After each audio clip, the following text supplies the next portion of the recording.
Hello everyone, I hope आपको मेरा पिछला वीडियो अच्छा लगा होगा। इस वीडियो के अंदर हम मिनॉक्सिडिल के कॉन्सेंट्रेशन के बारे में बात करेंगे और उसी के साथ सॉल्यूशन और फोम बेस्ड मिनॉक्सिडिल के बीच के डिफरेंसेस के बारे में बात करेंगे और कौन ज़्यादा बेटर है और कैसे है।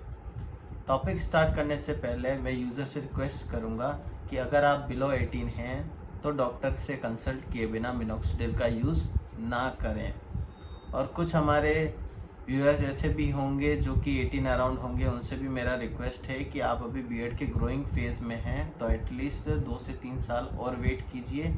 अगर उसके बावजूद आपकी बीएड ग्रोथ सेटिस्फैक्ट्री नहीं होती है तो ही आप मिनॉक्सिडिल को यूज़ करें। अब हम बात करेंगे मिनॉक्सिडिल के कॉन्सेंट्रेशन की, जो 2, 5 और 10% के अंदर मार्केट में अवेलेबल है। 2% की अगर हम बात करें तो 2% मिनॉक्सिडिल फीमेल पैटर्न बाल्डनेस के लिए यूज़ किया जाता है और मेल पैटर्न बाल्डनेस और बियर्ड ग्रोथ के लिए इसका कोई भी यूज़ नहीं है। 5% मिनॉक्सिडिल बियर्ड ग्रोथ और मेल पैटर्न बाल्डनेस को ट्रीट करने के लिए यूज़ किया जाता है। 3 से 5 महीनों के अंदर आपको इसके रिजल्ट दिखना स्टार्ट हो जाएंगे और इस प्रोसेस को आपको 1.5 से 2 साल तक कंटिन्यू करना है। 2 साल के बाद आपको और गेन होना पॉसिबल नहीं है, तो 2 साल से ज़्यादा बियर्ड ग्रोथ के लिए आप मिनॉक्सिडिल को यूज़ ना करें। 3 से 5 महीनों के अंदर आपको रिजल्ट दिखना स्टार्ट नहीं होते हैं तो आप 10% पे स्विच कर सकते हैं। उसको ट्राई करने के हिसाब से आप 10% पे आ सकते हैं। वैसे एज सच 10% के ऊपर कोई भी रिसर्च नहीं की गई है और बहुत ही कम लोग ऐसे हैं जिनको 10% से रिजल्ट या गेन ज़्यादा हुआ है। तो मैं आपसे रिक्वेस्ट करूंगा कि आप 5% को पहले ट्राई करें, उसी के बाद अगर आपको रिजल्ट नहीं मिलता है तो ही आप 10% के ऊपर स्विच करें।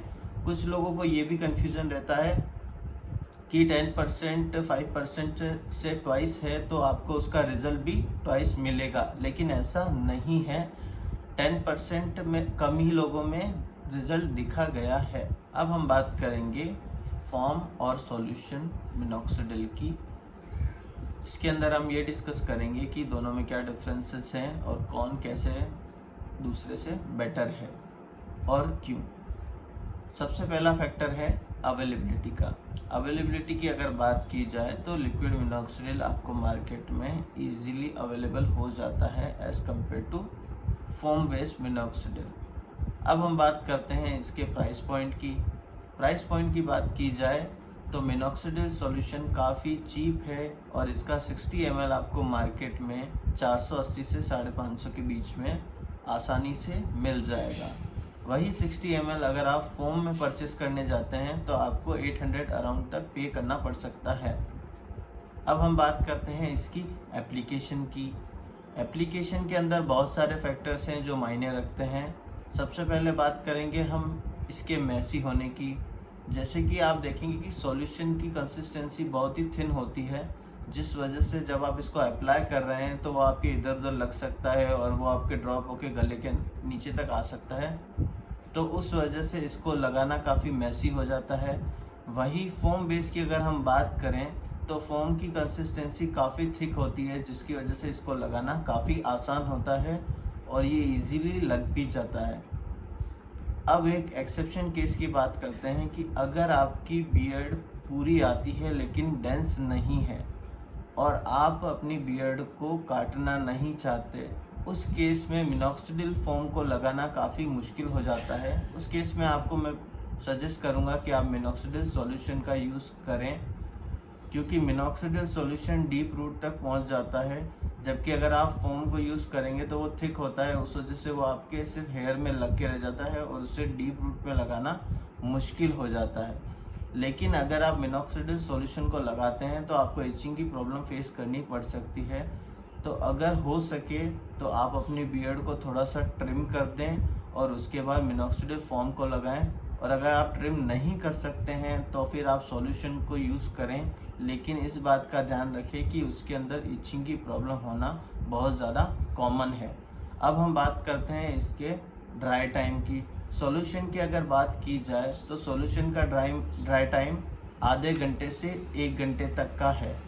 वही फोम बेस का 10 से 15 मिनट के अंदर वो इजीली ड्राई हो जाता है। तो अगर आप ऐसी लाइफस्टाइल को फॉलो करते हैं जिसके अंदर आप 1 घंटा या आधा घंटा वेट नहीं कर सकते हैं ड्राई टाइम के लिए, तो आप फोम बेस का ही यूज़ करें।